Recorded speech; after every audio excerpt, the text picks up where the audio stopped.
Bienvenidos sean nuevamente, queridos sisteritos. Espero estén preparados porque el día de hoy vamos a enfrentarnos, por así decirlo, a uno de los personajes más detestados del Silmarillion. Que en mi humilde caso, este capítulo es sumamente disfrutable por el análisis emocional que yo misma le realizo al Maeglin. Pero en fin, ya están avisados, si odian a Maeglin, prepárense.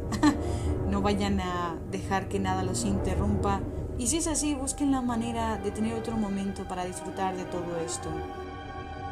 Este capítulo tendrá una ambientación moderada, por eso estará en la intensidad media de Gandalf. Esto quiere decir que sí habrá sonidos fuertes, pero no llenarán todo el capítulo. Como muchos ya conocen, el capítulo de Maeglin inicia suave, tiene un clímax y vuelve a ser suave, por lo cual sí cuiden sus oídos si son altamente sensibles, pero si no lo son, todo estará muy bien. Espero realmente lo disfruten. Ya saben que toda la música en este podcast es de Howard Shore, Thomas Newman, Stan Lokefield, y si en algún momento hay necesidad de agregar otro autor, saben que aquí dejaremos los créditos de la canción y del compositor. Ahora prepárate con un buen snack, un sitio cómodo, porque yo soy la señorita Histery y comenzamos. Capítulo 16 de Maeglin. Arendelle Artheinen, la blanca señora de los Noldor, hija de Fingolfin, vivía en Nebrast con su hermano Turgon y fue con él al reino escondido. Pero se cansó de la ciudad guardada de Gondolin, deseando más que nunca volver a cabalgar en las vastas tierras y andar por los bosques, tal como había sido su costumbre en Valinor. Y cuando hubieron transcurrido 200 años después de concluida la construcción de Gondolin, habló con Turgon y le pidió autorización para marcharse. Turgon se resistía a que ella se fuera y durante mucho tiempo no lo consintió, pero por fin cedió, diciendo: «Ve, si esa es tu voluntad, aunque se oponga a lo que me dicta mi buen juicio, y preveo que será para mal de los dos, pero irás solo en busca de Fingol, nuestro hermano, y los que envío contigo deberán volver a Gondolin tan deprisa como les sea posible». Pero Arendelle dijo: «Soy tu hermana y no tu sirvienta, y más allá de tus confines iré tal como me parezca conveniente, y si me escatimas una escolta, iré sola». Entonces Turgon le respondió: «No te escatimo nada de lo que tengo, empero no deseo que nadie que viva fuera de mis muros conozca el camino hacia aquí. Confío en ti, hermana mía, pero no en que otros mantengan la boca cerrada». Y Turgon designó a 3 señores de su casa para que cabalgaran junto con Arendelle, y les pidió que le llevaran al encuentro de Fingol en Illum, si podían convencerla. «Y sed precavidos», les dijo, «porque aunque Morgoth esté aún confinado en el norte, hay peligros en la Tierra Media que la señora no conoce». Entonces Arendelle abandonó Gondolin y el corazón de Turgon quedó apesadumbrado. Pero cuando ella llegó al vado de Brydiach, en el río Sirion, les dijo a sus compañeros: «Doblad ahora hacia el sur, no hacia el norte, porque no iré a Idlum. Mi corazón prefiere ir al encuentro de los hijos de Fëanor, mis amigos de antaño». Y como no pudieron disuadirla, doblaron hacia el sur como ella lo ordenaba, e intentaron ser admitidos en Doriath. Pero los guardianes de las fronteras se opusieron, porque Thingol no quería que alguno de los Noldor cruzara la cintura, salvo la gente de la casa de Finarfin, y menos aún algún amigo de los hijos de Fëanor. Por este motivo, los guardianes de la frontera le dijeron a Arendelle: «Para llegar a la tierra de Celeborn, a la que ahora vais, señora, no podéis de ninguna manera atravesar el reino del rey Thingol. Tenéis que cabalgar más allá de la cintura de Melian, hacia el sur o hacia el norte. El camino más rápido es por los senderos que conducen al este de Brydiach, a través del Dimbar, a lo largo de la frontera septentrional de este reino, y que después de cruzar el puente de Sgalduin y los vados del Aros, entran en las tierras de más allá de la colina de Imring. Allí viven, según lo creemos, Celeborn y Curunfir. Tal vez los encontréis, pero el camino es difícil». Entonces Arendel se volvió y buscó el peligroso camino entre los valles encantados de Eret Gorgoroth y los cercados septentrionales de Doriath. Y mientras se acercaban a la región maligna de Nan-Dulgoret, unas sombras se envolvieron a los jinetes. Y Arendel perdió a sus compañeros y se extravió. Durante mucho tiempo la buscaron en vano, temiendo que hubiera caído en una trampa o hubiera bebido de las corrientes envenenadas de esa región. Pero las criaturas salvajes de Ungoliath, que moraban en los barrancos, los persiguieron y apenas pudieron escapar con vida. Cuando por fin regresaron y contaron su historia, hubo gran dolor en Gondolin, y Turgon pasó largo tiempo solo, soportando en silencio la congoja y la cólera. Pero Arendel, después de haber buscado en vano a sus compañeros, siguió adelante, pues no tenía miedo y era de corazón animoso, como todos los hijos de Fingüe, y sin desviarse del camino cruzó el Esgalduin y el Aros y llegó a la tierra de Imlat, entre el Aros y el Kelon, donde vivía Kelengor y Curunfir en aquellos días, antes de romperse el sitio de Akbat. No estaban allí en ese momento y cabalgaron con Carantir hacia el este, en Tangelion. Pero las gentes de Kelenborg la recibieron con grandes honores y la invitaron a habitar entre ellos hasta el regreso del Señor. Por un tiempo estuvo allí contenta y disfrutaba paseando libremente por los bosques. Pero como el año se prolongaba y Kelenborg no regresaba, se sintió inquieta otra vez y tomó como costumbre cabalgar sola, siempre más lejos, en busca de nuevos senderos y claros umbros vírgenes. Así fue que al menguar el año, Arendel llegó al sur de Imland y cruzó el Kelon. Y antes de que se diera cuenta estaba atrapada en Nad el Mot. En ese bosque, en edades atrás, Melen iba de un lado a otro por el crepúsculo de la Tierra Media, cuando los árboles eran jóvenes y todo parecía envuelto en un sereno encantamiento. Pero ahora los árboles de Nad el Mot eran los más altos y los más oscuros de toda Beleriand. De allí nunca llegaba el sol. De allí moraba Eol, a quien llamaban el Elfo Oscuro. Era pariente de Thingol, pero se había sentido inquieto e incómodo en Doriath, y cuando la cintura de Melian rodeó el bosque de Region, donde él vivía, escapó a Nad el Mot. Allí habitó en la sombra profunda, enamorado de la noche y del crepúsculo bajo las estrellas. Evitaba a los Noldor, pues los tenía por culpables del regreso de Morgoth, que había perturbado la quietud de Beleriand, pero le agradaban los enanos, más que a ningún otro de los elfos de antaño. Por él se enteraron los enanos de lo ocurrido en las tierras de los Eldar. Ahora bien, el tráfico de los enanos que bajaba de las montañas azules seguía dos caminos, a través de Beleriand Oriental, y el camino septentrional que conducía a los vados de Laros pasaba cerca de Nad el Mot. De allí, Eol solía encontrarse con los Naugrim, y cuando la amistad creció entre ellos, iba a veces invitado como huésped a las profundas mansiones de Nogroth o Belegost. Allí aprendió mucho sobre los trabajos en metal, en los que llegó a ser hábil en extremo, e inventó un metal tan duro como el acero de los enanos, pero tan maleable que podía serlo delgado y flexible, y sin embargo seguía siendo resistente a todas las espadas y dardos. Lo llamó Galbor, porque era negro y brillante como el azabache, y se vestía con él cada vez que salía. Pero Eol, aunque encorvado por sus trabajos de herrero, de ningún modo era un enano, sino un elfo de elevada estatura, de la alta estirpe de los Teleri, noble, aunque ceñudo de cara, y con ojos capaces de traspasar las honduras de las sombras en los lugares oscuros. Y sucedió que vio a Arendel, Arfe Inen, extraviado entre los árboles altos, cerca de los bosques de Nad el Mot, un resplandor blanco en la tierra en penumbra. Muy bella le pareció y la deseó.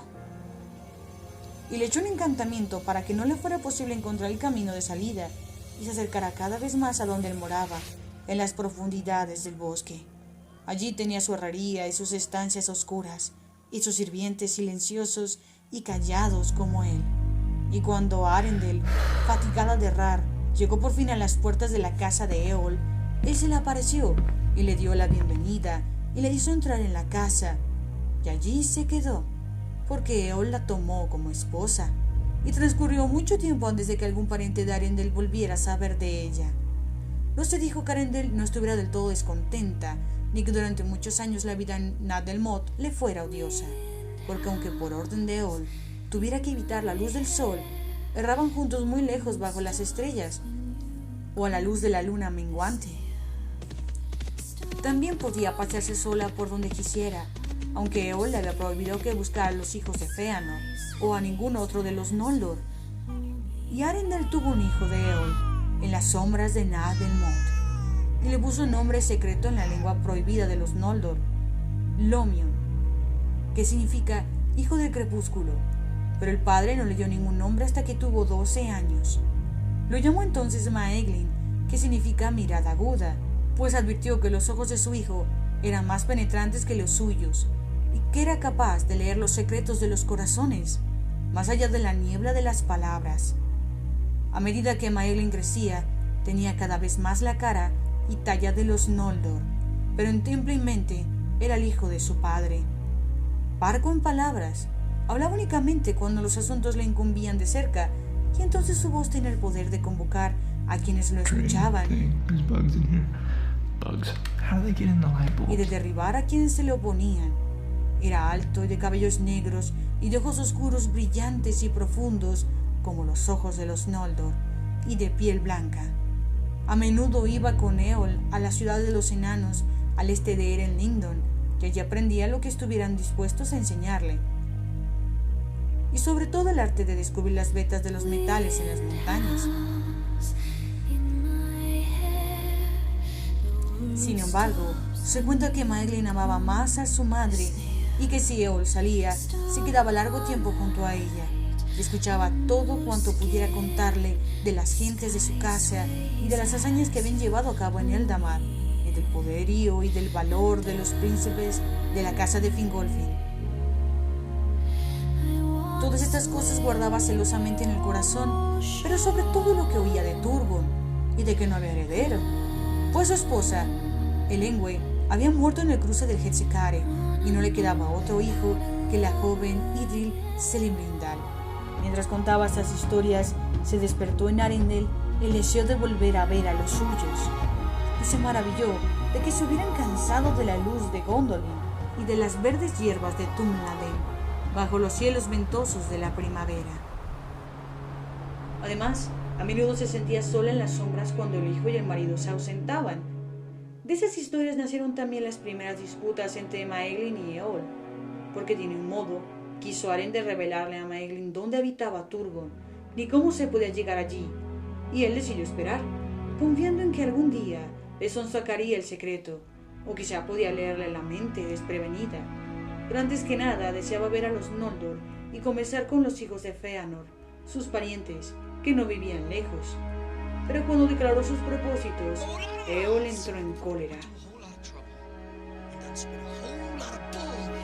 «Tú perteneces a la casa de Eol, Maeglin, hijo mío», le dijo, «y no a la de Golondrin. Toda esa tierra es la tierra de los Teleri, y no tendré trato ni permitiré que mi hijo tenga trato con los asesinos de nuestros hermanos, los invasores y los usurpadores de nuestros hogares. En esto me obedecerás o te pondré en prisión». Y Maeglin no le contestó, pero se mantuvo frío y silencioso, y ya no salió con Eol, y Eol desconfiaba de él. Sucedió que en pleno estío, los enanos, como era su costumbre, invitaron a Eol a una fiesta que se celebraría en Nogrod. Él se ausentó. Maeglin y su madre fueron libres por un tiempo de ir a donde se les antojara, y a menudo cabalgaban hasta los extremos del bosque en busca de la luz del sol, y en el corazón de Maeglin se encendió el deseo de abandonar Nad el Mod para siempre. Por tanto le dijo a Arendelle: «Señora, partamos mientras podamos. ¿Qué esperanza hay en el bosque para vos y para mí? Estamos aquí prisioneros, y no encontraré en este sitio beneficio alguno, porque he aprendido todo lo que sabe mi padre, o lo que puedan revelarme los Naugrin. ¿No iremos a Gondolin? Vos seréis mi guía, y yo vuestro guardián». Entonces Arendelle se sintió complacida y contempló con orgullo a su hijo, y diciendo a los sirvientes de Eol que iban en busca de los hijos de Fëanor, partieron y cabalgaron hacia el confín septentrional de Nadelmot. Allí cruzaron la estrecha corriente del Kelon a la tierra de Imla y cabalgaron hacia los vados de Aros y luego hacia el oeste a lo largo de los cercados de Doriath. Ahora bien, Eol volvió del este más pronto de lo previsto por Maeglin y descubrió que su esposa y su hijo habían partido solo 2 días atrás. Tan grande fue su cólera que corrió tras ellos aún a la luz del día. Al entrar en Imla, se dominó y fue más cauteloso, recordando el peligro que corría, pues que Lembor y Curunfir eran poderosos señores que no amaban a Eol, y Curunfir además era de peligroso temple. Pero los exploradores de Aglon habían descubierto la cabalgata de Maeglin y Arendel hacia los vados del Aros, y Curunfir, advirtiendo que días extraños se avecinaban, marchó hacia el sur desde el paso y acampó cerca de los vados. Y antes de que Eol se hubiera internado mucho en Nimlat, fue abordado por unos jinetes y llevado luego ante el señor Curunfir.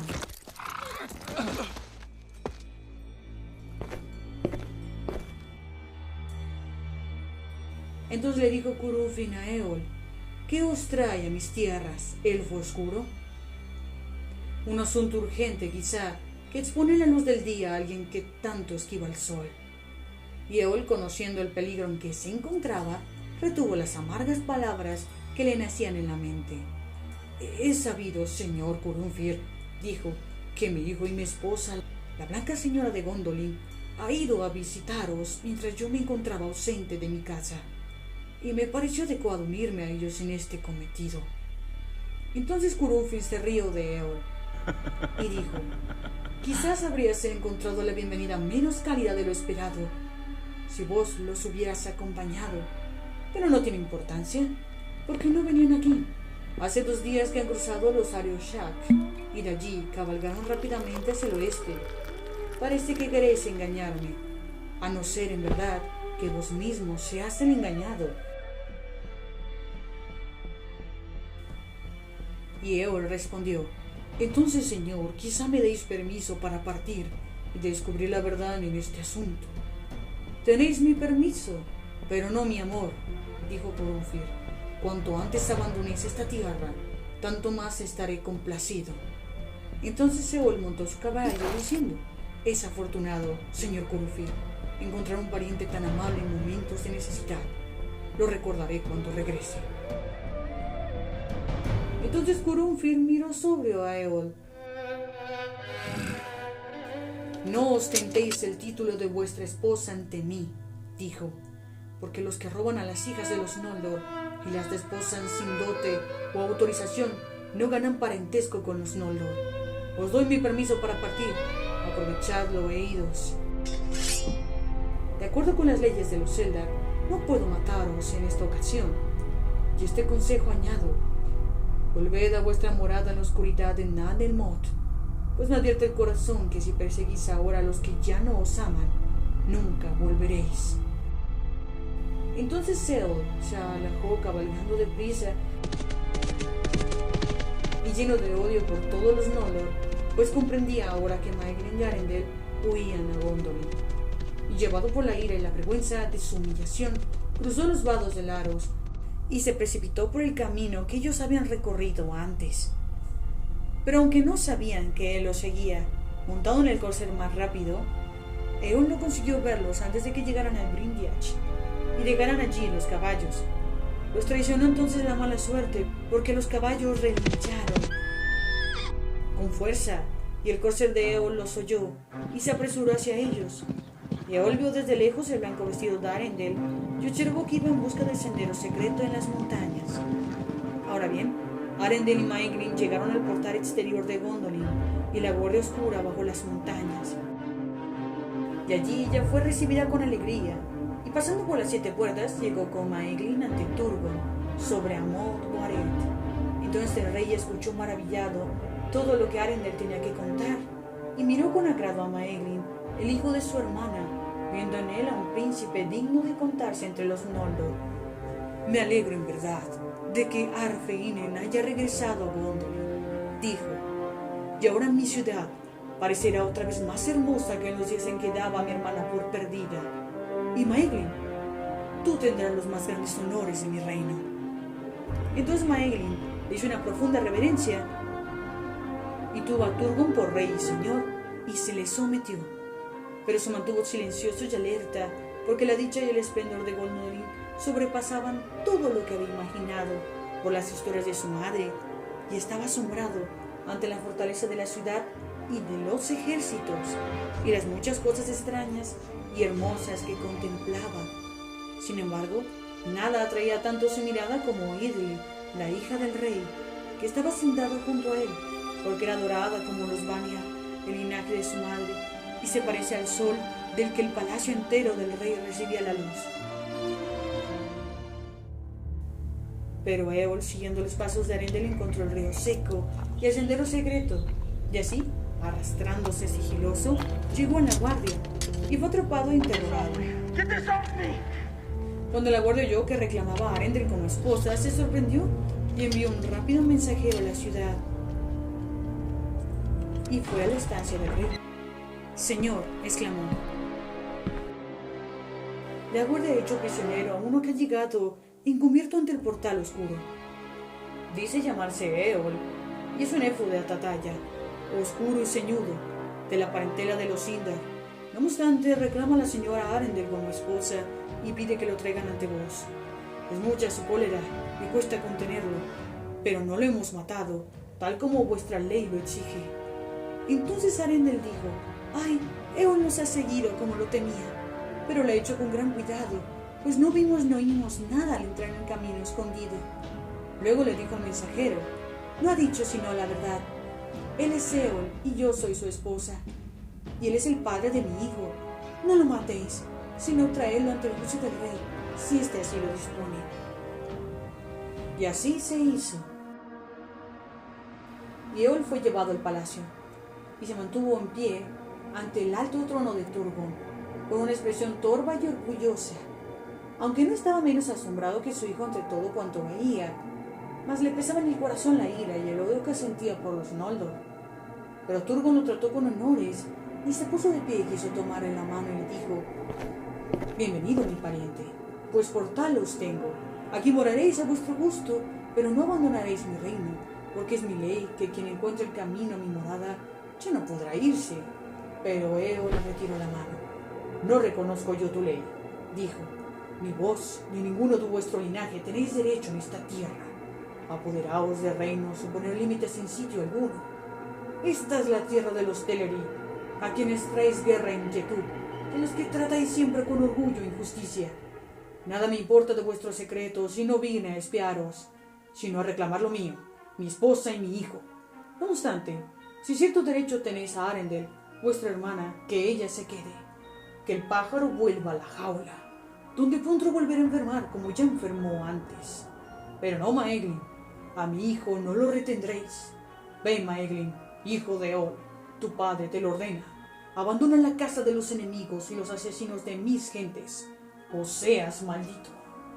Pero Maeglin no respondió. Entonces Turgon se sentó en su alto trono sosteniendo el cetro del juicio y hablando con voz severa: «No discutiré con vos, elfo oscuro. Solo las espadas de los Noldor defienden vuestros bosques sin sol. La libertad que allí tenéis de errar libremente se la debéis a mi gente. Si no fuera por ellos, hacía tiempo que trabajarías esclavizado en las mazmorras de Agbat. Y aquí yo soy el rey, y lo queráis o no, mi juicio es inapelable. Solo tenéis esta alternativa: vivir aquí o morir aquí, y lo mismo en lo que se refiere a tu hijo». Entonces Eol miró al rey Turgon a los ojos y no se intimidó, y permaneció erguido largo rato sin decir una palabra, completamente inmóvil, mientras un profundo silencio se hacía en la estancia. Y Arendelle sintió miedo, pues sabía que Eol era peligroso. De pronto, rápido como una víbora, Eol sacó una jabalina que llevaba oculta debajo de la capa y se la arrojó a Maeglin, exclamando: «Elijo la segunda opción, y también para mi hijo no retendréis aquello que me pertenece». Pero Arendelle saltó delante del dardo que le hirió en el hombro, y Eol fue sometido por muchos y encadenado y llevado fuera, mientras otros asistían a Arendelle. Pero Maeglin observaba a su padre en silencio.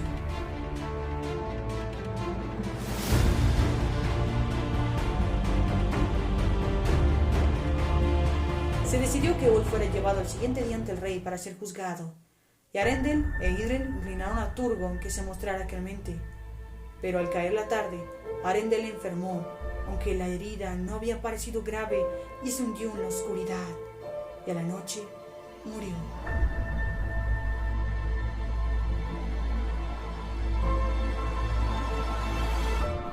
Porque la punta de la jabalina estaba envenenada, aunque nadie lo supo hasta que fue demasiado tarde. Por tanto, cuando él fue llevado ante Turgon, no encontró clemencia, y lo condujeron al Carak-Dûr, un precipicio de piedra negra sobre la ladera norte de la colina de Gondolin, para arrojarlo desde los muros escarpados de la ciudad. Y Maeglin se encontraba allí, y no decía nada, pero por fin Eol gritó: «Así pues, abandonas a tu padre y a tu gente, hijo malnacido. Aquí fracasarán todas tus esperanzas, y de aquí tengas la misma suerte que yo». Entonces arrojaron a Eol por el Carak-Dûr, y así él perdió la vida, y a todos en Gondolin les pareció justo. Pero Idril se sintió perturbada, y desde ese día desconfió de Maeglin. Pero Maeglin prosperó y se engrandeció entre los Gondolindrim, amado por todos y en alta en la estima de Turgon, porque si bien aprendía con ansiedad y rapidez todo cuando estaba a su alcance, también tenía mucho que enseñar, y reunió a su alrededor a todos los que se interesaban por la herrería y la minería, y exploró las Echoriat, que son las montañas circundantes, y encontró ricos filones de metales diversos. Sobre todo apreció el duro hierro extraído de la mina de Angambar, al norte de los Echoriat, y de allí obtuvo gran riqueza en acero y metal forjado, de modo que las armas de los Gondolindrim se hacen cada vez más fuertes y afiladas, y esto les valió de mucho en los días por venir.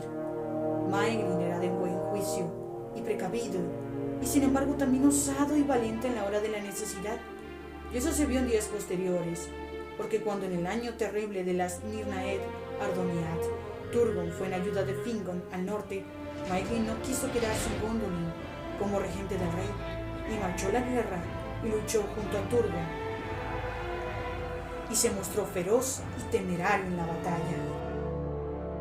De manera que todo parecía favorecer a la fortuna de Maeglin, que había llegado a ser poderoso entre los príncipes de los Noldor, y el más grande, excepto uno solo, entre los de mayor renombre entre los reinos. Sin embargo, no revelaba lo que tenía en el corazón, y aunque no todo iba como él lo había querido, lo soportaba en silencio, ocultando su mente de manera que pocos podían leer en ella, excepto Idril Celebrimbor, porque desde que llegara a Gondolin, Maeglin tenía una pena que se le hacía cada vez más dura, y lo privaba de toda alegría. Amaba la belleza de Idril y la deseaba sin esperanzas.